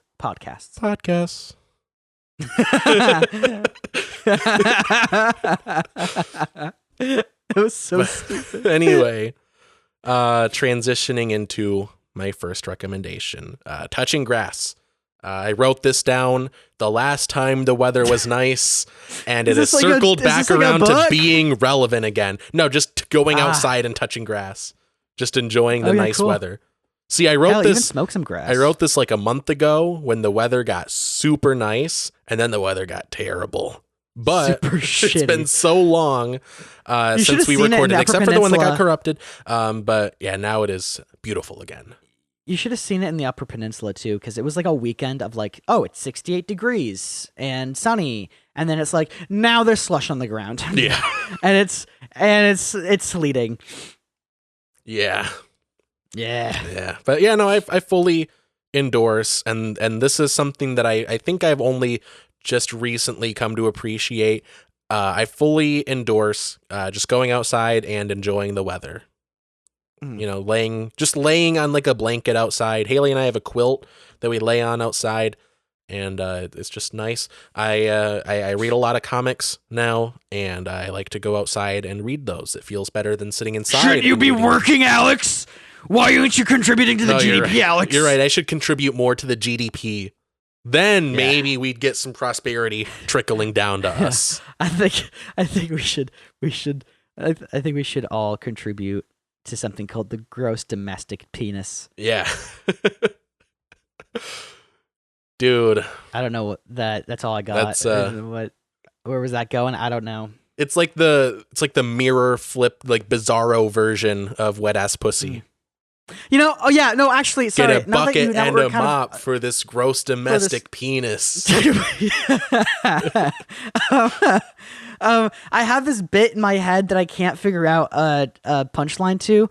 So it's based off of the Dunning-Kruger effect, which is just fucking Google it. I know what it is. Yeah. Trust me, I know. I know what it is. I know. Excuse me, I'm a business guy on YouTube. I know what the Dunning-Kruger effect is. I went to business school. I learned to color. Excuse me, I went to business school. I know the Dunning-Kruger effect is anything that can go wrong will go wrong. Anyway, so I have this bit. So it's like, I want to make it like the stunning cougar effect, but I can't think of what that would mean. Yeah, I don't know how to make that funny. Like it's a fun little bit of wordplay. Right. It feels like a part of a bigger bit that doesn't exist yet. Right. Yeah. Yeah. No, I get those all the time, and I'm like, how do I construct a bit around this one turn of phrase? Right. And you can't. Yeah. I can't. I'm not smart enough. I don't got the smarts. I didn't read the textbook, Alex. You didn't read the $300 textbook that I am the only one selling because I wrote it? Yeah. I should start. You know what? For this show, I should start making short films for us to review and making you buy it. Fuck Patreon. Yeah. We got Gavin. Yo, I want to thank Gavin for supporting the show. Yeah, you're welcome. Anyway, let's get through these recommendations. So Jacob Barr, I mentioned him earlier. He said a nice thing to me, and it has fueled my ego ever since. He taped a new special with 4x3 Productions, and I have no idea when it will be available to watch. So I guess subscribe to 4x3 on YouTube and just wait for them to upload the special. I was there when it was taped, and it was a very fun show. It was a great night. It was honestly one of the best shows that I have been to in a long time. That's awesome. Yeah, it's great. He's a good comedian, good fella, good fella. Kind of a cutie. Yeah. Heard it here first, folks. Yeah. Anyway, but yeah, it's a good special. I would definitely recommend watching it, and I will probably post about it on social media when it is up. Anyway, I want to speed through the next bit of these because I want to get outside. I want to touch some fucking grass. Anyway, this is a video that I watched very shortly before recording, but I think it'll be useful for us and a lot of people listening. It is worst productivity advice for people with ADHD. It's from a YouTuber who has ADHD, and she talks about her experience with like trying to be productive. She was diagnosed, I think she said at 18. So wait, what's her channel called? Let me click on it. Hold on. Foster on the Spectrum. They have 35,000 subscribers, so they have 35,000 more subscribers than us, and they really don't need us funneling traffic toward them. But yeah, no, it's seems like a good channel. This is the first video I've seen from this person, but it was good. It's like 8 minutes. And I found a lot of it relatable because she talked about, like at the beginning, about how before she was diagnosed with ADHD, she thought she was just worse at productivity and just worse at like getting stuff done. And she didn't realize there was like a diagnosable. Yeah, no, that like that's the experience. And I have not gotten any diagnosis yet. And I don't want to like come off like I'm trying to like self-diagnose or like insert myself, but I relate to a degree, a very high degree, to like ADHD content and like that kind of like that genre of content and like people talking about that experience. I relate to it to a degree that if it ends up that I don't have it, I will be shocked. Like that's kind of where I'm at right now. So take that with whatever grain of salt you want. Maybe I'm just lazy. Maybe that's it. What if the doctor just like looks up from his goddamn clipboard and it's just like, well, Mr. Myers, you're just a fucking idiot. Yeah. Turns out you're just not applying yourself. Turns out you're just fucking lazy. I'll still write you a script for Adderall though. That shit's fun. I never got diagnosed with ADHD as a child, but I did get diagnosed by every teacher with a horrible disease called not applying yourself. Yeah. Gavin nodded to that. No, just like give me something that I want to apply myself to then. Exactly. Yeah, that was my thing. I'm like, I don't care. That's why I didn't read the Odyssey.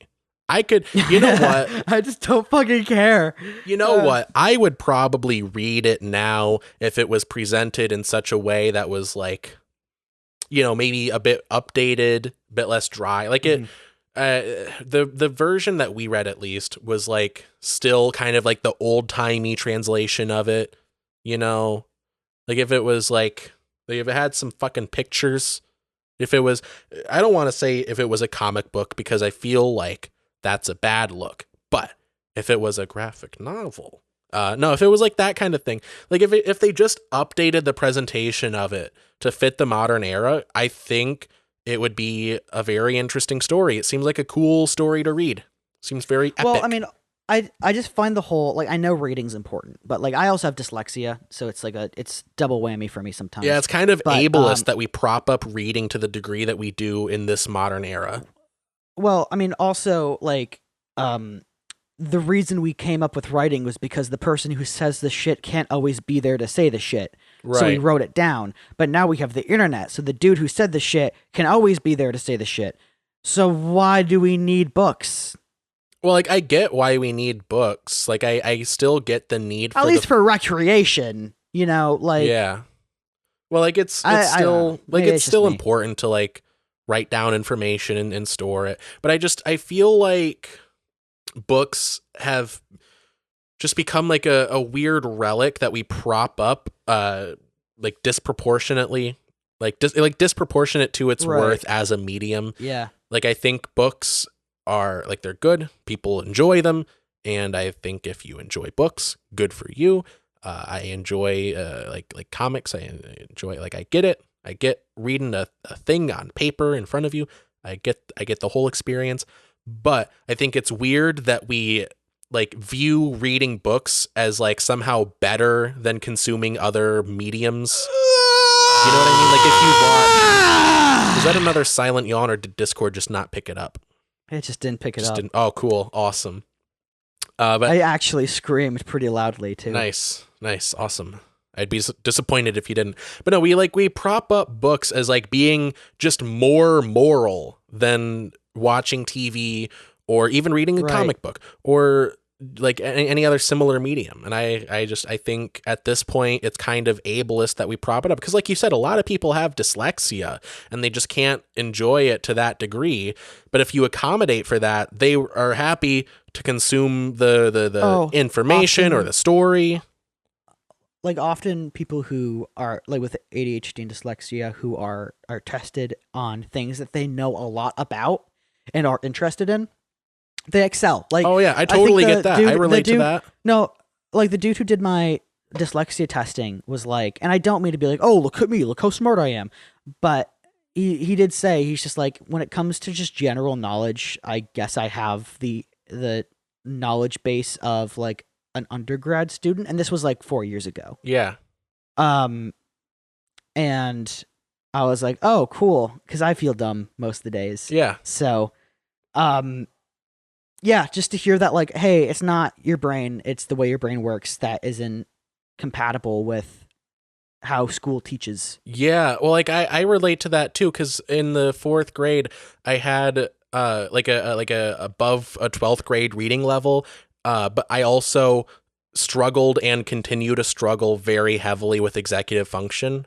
Okay. So like that's a lot of why I struggled in school, despite like doing very well when I'm like tested on the material. I just like could not get myself to do like the homework and stuff, especially when it was like boring as shit. But that it made me really good at doing like all the work all at once. Yeah. Just to get it done with. No, totally. But like next to the deadline, like you have an hour to do a 2-week long project. Oh, I totally. But I still managed to get like an 80 on it. Yeah. So I don't like what. Yeah, I'll throw in a recommendation for Healthy Gamer GG on YouTube. He's also on Twitch, but he's like he's I want to say like a psychologist or at least something adjacent to that. But I think he's like a therapist, but he's like that kind of specialist, and he talks a lot about like ADHD and like autism, like that general like vibe, like that field of stuff. And he's also like a gamer, and he can like relate to like young people, and he's very empathetic, and he offers a very well-educated, obviously, perspective, and he's just a very helpful resource. And he's like one of the like real ones, because he will draw a line in the sand where his professional knowledge and expertise ends. Yeah. Do you watch Healthy Gamer GG? I've seen some of his stuff on like YouTube Shorts, sadly, on YouTube Shorts. Ugh. But we can't all be perfect. I know. We can't all be like Alex. Yeah. I'm watching TikTok until they pry it, until the feds pry it from my cold dead hands. Anyway, continue. Yep. Yeah, I like that. He's just like, this is where my knowledge ends and where someone else's expertise will take over. Yeah, no, I like that. Anyway, I did say we were going to speed run these. So anyway, the Advance Wars remake. I've been talking about it for, I think, over a year, probably more. It's finally out, and I bought it, and it's good. And if you played the original Advance Wars, it's as good a remake as you could ask for. There's a couple of like quality of life improvements with like the controls. It's a very faithful adaptation. They update the art style, but keep the same, they update like the visual fidelity while keeping a very similar style. And I'm a big fan of that. And the gameplay is great. If you haven't played Advance Wars, I cannot condone piracy, but definitely try the original on Game Boy Advance. I can condone emulation as long as you own a legal copy of the game, etc., etc. I cannot condone doing the very simple and easy process of downloading a Game Boy Advance emulator on your phone, especially if you have an Android, and downloading a ROM from any number of websites and playing that ROM and getting the same experience. I cannot condone that because it's bad. So don't do that. Actually, it's impossible because they have so many massive. There are so many massive hardware differences. Yeah, it's even though it's morally correct to pirate Nintendo games, I cannot condone it. Anyway, Jedi Survivor. If you played Jedi Fallen Order, The sequel is out, Jedi Survivor. It's very good. I've played a little bit of it on PC. The performance, I'm not gonna lie, it's pretty bad. It's very very poorly optimized. I don't know if it's different on consoles. I've heard that like the PS5 version also has performance issues, but yeah, it runs at like around like 30 FPS usually. Like that's right. And that's on high settings on my like relatively high-end computer. I have a 2070 Super and a Ryzen 7 2700X, I believe.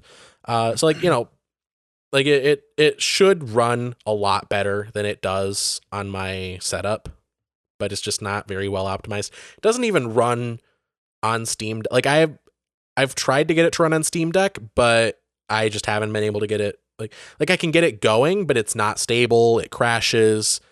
It's just not worth the effort. If you only have a Steam Deck, I would definitely wait until they update the performance, and maybe wait until it gets verified on Steam Deck.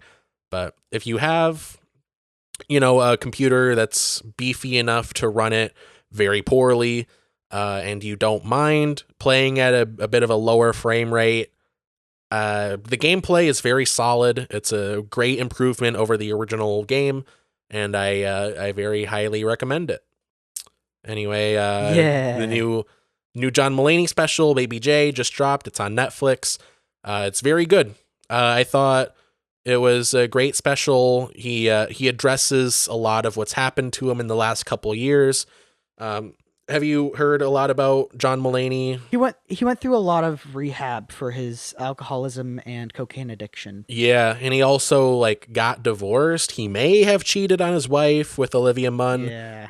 A lot of people speculate on that. I don't really like to get into that. Maybe he's not a great guy. I don't know. He seems like a guy that's nice enough, but he's made a lot of mistakes, and I think people aren't as forgiving with him as they would be with someone in their personal life. I think people need to be kinder, but yeah, it just seems like he's trying to do his best after what he's been through. But anyway, he produced a good special, and I watched the whole thing. And by the time it was over, I was like, wait, it's done already? And it's like an hour and a half. And I was like, wait, I thought he was just getting started. So like, it's very well paced, I think. Good. Yeah. Anyway, I have a couple of comic recommendations before we get out of here. Shazam just started a new run. Shazam #1 came out, I think this week, I think it was last week. But anyway, yeah, pick that up at your local comic shop, or buy it digitally. But physical version is better because it just is. But no, it's a good first issue. I think it does a very good job like introducing you to the character. I haven't really seen the movie. I read I read Superman Shazam First Thunder. It's like a mini series from like 2005-ish. So like I'm a bit more familiar with the character than like the average person, but still not that much. And Shazam #1 does a very good job of like introducing you to the character, or reintroducing the character if it's like been a while or whatever. But yeah, it does a good job introducing the character, getting a feel for him, and kind of setting up the ongoing conflict. So like Shazam gets his powers from like a bunch of Greek gods. He has like the strength of Hercules, the wisdom of whatever, like that kind of thing. And the wizard that the cock of Poseidon. Yeah, the cock of Poseidon. And the wizard that gave him his powers is like teaming up with the gods whose powers he has, and he's like, this guy is not doing a good job. He's being a kid. This child soldier that I picked is too much of a kid, and not honoring the gods enough. So we're gonna fuck him up, and that's where the first issue ends. Wait, so the Christians were wrong? Yeah. No, it's one of those like Indiana Jones kind of universes where like every religion is true, but it's like mostly the Roman and Greek ones. Right. But no, it's a good first issue. It kind of has that quality that I really like about Ben 10, where it's like the hero is like also just a fucking kid, and like a kid that goofs off and like Yeah. it does some like irresponsible like showboaty stuff with his powers, but is still a good person that like at the end of the day just wants to help people with the powers that he's been given. But yeah, I think it has a very youthful charm to it. The way they hold on, let me just give me a second. I'm using a visual aid. I'm a prop comic now. Whatever you say, Carrot Head. Yeah. I feel like that guy was done dirty. I don't know, but he probably was. Anyway, show you a visual aid. They draw him like way more youthful than I think they have before. Mm-hmm. Like he almost looks kind of like more like a teenager than like a grown man. Right. But they really capture like a very youthful vibe that I appreciate. So yeah, it's very good. My other comic recommendation is Batman. It's number 185 in like the current run, but it's Legacy number 900. So it's the 900th issue of Batman. It's a big anniversary edition. And I think like as a standalone thing, it's pretty cool. There's a lot of fan servicey stuff. But I think that you will have a higher enjoyment if you read it as part of the Batman of Gotham arc. So starting from issue 131 up to 135, it's this whole arc about, I explained it, like I recommended this arc a few episodes ago. But yeah, it's pretty good. The conclusion was pretty solid, I think. But yeah, it's, they bring, so like a part of it is like, there's like a multiverse Joker and he's like the sane Joker and he like makes Jokers. Like it's that kind of thing. And there's a bunch of multiverse stuff. So Batman is basically, this is all to set up. Batman is dragged through a bunch of different universes and he meets a lot of versions of himself. I could really use the Guardians of the Galaxy. Yeah. But no, he meets like the Tim Burton Batman, the Michael Keaton one. And he like meets like a 70s like cartoon version of Batman, and he meets Adam West Batman, who gives him his utility belt because he like lost his utility belt. And he meets the Dark Knight Returns Batman, who gives him a new suit. So he like in his final battle at like the end of the multiverse, minor spoilers, I guess. So just read the fucking comic, then come back, if you really care. He is in like this pocket like an empty universe that the bad guy like manifested a copy of Gotham within, and he has some like sharks with Joker makeup like flying around in space or whatever. And he's like, Batman is like, oh fuck, oh I'm in a very specific situation right now. Oh, I hope that this version of Batman packed something that would be useful in this situation. And he pulls out a can of bat repellent or a shark repellent bat spray. I love that. Very, I love that. Very great nod to 60s Batman. And he says something to the effect of like, this is the most fucking prepared Batman in the entire multiverse. And I love it. It's so fan servicey, but it's so deserved. I imagine he has the inventory of Steve from Minecraft. Yeah. Just like 64 slots of just the most like very useful in only very specific circumstances. Imagine lifting, I think it's the equivalent of like 64 meters squared worth of granite. Yeah. Dude, that guy's got to have like amazing. Sorry, did I say muscles. meters squared? I meant meters cubed. Yeah. My bad. One more number. Yeah. One more fucking multiplication there. Yeah. Anyway, let me very quickly pull up some information on this. So if you want to read the whole Batman of Gotham arc, they do. So like, if you know anything about comics, you know about trade paperbacks and hardcovers.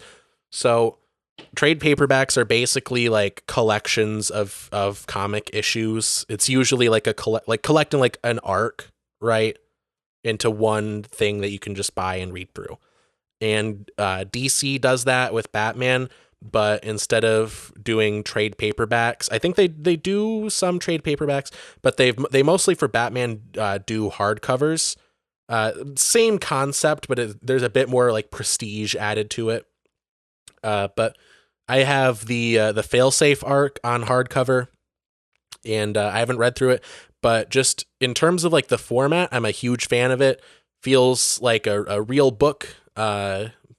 Feels very much feels very New York Times bestseller-y. But yeah, feels like reading a real ass book. It kind of gives the impression that you're like reading like an installment in a series. You know what I mean? Where like Sherlock Holmes, for example, would have like a book. You'd read like The Hound of the Baskervilles, and you know, like it's a self-contained story, obviously, because it's like its own novel. But it also fits in with this larger series, and it gives that impression, which I think is better for this modern era than just like, yeah, you can read this, but like really you got to read 127 other issues leading up to this to know what's going on. Right. But having read the entire Batman of Gotham arc, it's way more self-contained than comics have a reputation for. So it's the kind of thing that like you could buy this hardcover and not really need to know what was going on before. Like it helps to know what was going on before, but like this is just a whole new story that you're going to read through. And I think that is really what they should be leaning into going forward, just like industry wide. I think a lot of people who would get into comics don't, because they're intimidated by just the sheer amount of like homework involved. Same thing with Star Trek. Yeah, it's just like Star Trek. It's just like in Star Trek. It's kind of like the same dilemma, though. Yeah. It's like you need to know so much information to understand the actions of one character in a movie. Yeah, totally. And yeah, with this, it's like you don't need that information, but like it helped. Like you're kind of rewarded for knowing what's going on. But no, definitely you can just read it on its own as a standalone thing. But anyway, that's all to say. The hardcover for the Batman of Gotham, including Batman number 900, comes out on August 15th, and it's $25, which for 5 issues, it's pretty good price. $5 per issue, which is just the sticker price for the individual comics, but in the form of a hardcover. Like it just comes out to still be a pretty good deal. Yeah, pretty good package. And I still got to read Failsafe. I've heard that it's good. The writer I have neglected to mention, Chip Zdarsky, is a very well-renowned writer, and I like what he's done with Batman so far. He had a really good run with Spider-Man that I haven't really. I read like one arc in it that I thought was good, but yeah, he's supposed to be a very good writer. I just don't know enough to say for sure, but I do like what I've seen so far. Anyway. Unless you remember your other recommendations, I think that's the show. I got nothing else. All right. Well, thank you everyone for listening to another episode of Blow to Be to Say. Thank you. If you liked it, then like it. If you subscribed, then subscribe. And if you comment, it better be nice. We have very fragile egos. And by we, I mean I. Yeah. Leave a comment if you want us to talk about something. If you don't want us to talk about something, sorry, we're going to talk about it, actually. Share the show with a friend, tweet our episodes, tweet our clips. Our clips channel is in the description. Subscribe there if you want to. Leave us a review on Spotify, on Apple, on Podchaser. It's like an IMDb type site for podcasts. Follow me on social media. Don't follow Gavin anywhere. Don't follow do it. me. It's unwise. Trust me. You don't want to. Even squads. Even if you did want to, you can't because he's not on anything. Yeah, you can stalk me though. He's a caveman. Yeah. Subscribe so you don't miss the next episode. Turn on notifications, turn on automatic downloads, and let's fuck on out of here. Yeah.